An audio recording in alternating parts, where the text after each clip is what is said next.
My chest didn't burn. I didn't shout. I didn't even text her back. I just stared at those words glowing on my screen, with her smug little smile attached. That wasn't some random vent. That was a knife aimed at me. She had posted it after I told her not to travel with him. Her work husband. That's what she called him, like it was a joke. The joke was on me. We met 6 years earlier.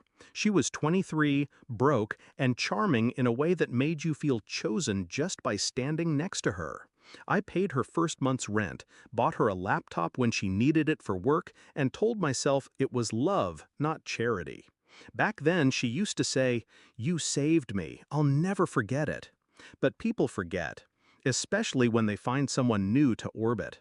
I noticed the changes slowly. The constant buzzing of her phone, the late client dinners that turned into weekends away, the perfume that lingered even when she claimed she'd been in the office all night. And then him, a married man twice her age, her boss.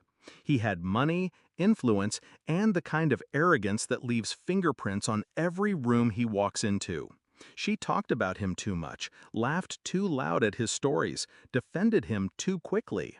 That was my evidence. Enough for anyone else, not for me. I needed certainty. One night I went through her bag. Hotel receipts, matching dates with her business trips, photos hidden in a folder on her laptop, him in her hotel room, tie off, her in nothing. It didn't break me. It carved me into something else. She thought she'd humiliated me with that post. She thought she'd branded me insecure, controlling, the kind of man who owns women. So I left, quietly. No fight, no warning. Just walked out of her life and let her think she'd won. What she didn't know was that I'd already been planning. Her boss had everything to lose. A wife, 2 kids in private school, a reputation built on being the family man at corporate events. I didn't need to expose him publicly. That would have made her a victim too. No, I wanted her isolated. I compiled everything, screenshots of their messages, the photos, the receipts. I organized it like a prosecutor building a case. And then I slipped it neatly into an envelope and mailed it to the only person guaranteed to use it like a weapon, his wife. The timing was surgical. I waited until the night before their business trip. She had packed, smiling at me like I was invisible, dragging her suitcase across the floor. I didn't stop her.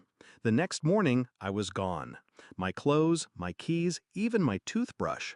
All she had left was that post online, bragging about her freedom. And then came the call. I wasn't there to hear it, but I know how it happened. She was probably still in bed when her phone lit up with his name. She must have smiled, thinking he was outside ready to whisk her away. But his voice wasn't soft. It was fury. It was fear. Dear God, what did you make him do? Because by then, his wife had seen everything. The texts, the hotel bookings, the photos. The empire he built on family values collapsed overnight. She threw him out, took the kids, froze the accounts, and she did what I hoped she would, called the company's board. The man was poison now, untouchable. Her work husband wasn't her shield anymore. He was rubble. She tried calling me, of course, dozens of times. First with anger. "You're pathetic." Then with fear. "You ruined me." And finally with desperation. "Please just tell me why." I never answered. I didn't need to explain that she was the one who lit the match. She wrote the caption. She pulled the trigger on her own little performance. I just handed the audience a clearer view of the stage. People ask me sometimes if I regret it, if I feel guilty for destroying 2 lives. But here's the truth. He'll recover.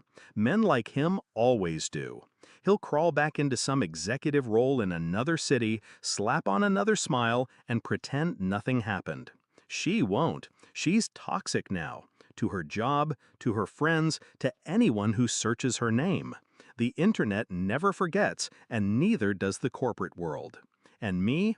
I didn't raise my voice. I didn't hit her. I didn't beg. I simply let her choke on the life she chose. When I think about it, revenge wasn't even the right word. It was correction, balance. She posted that I thought I owned her, but all I really owned was the truth.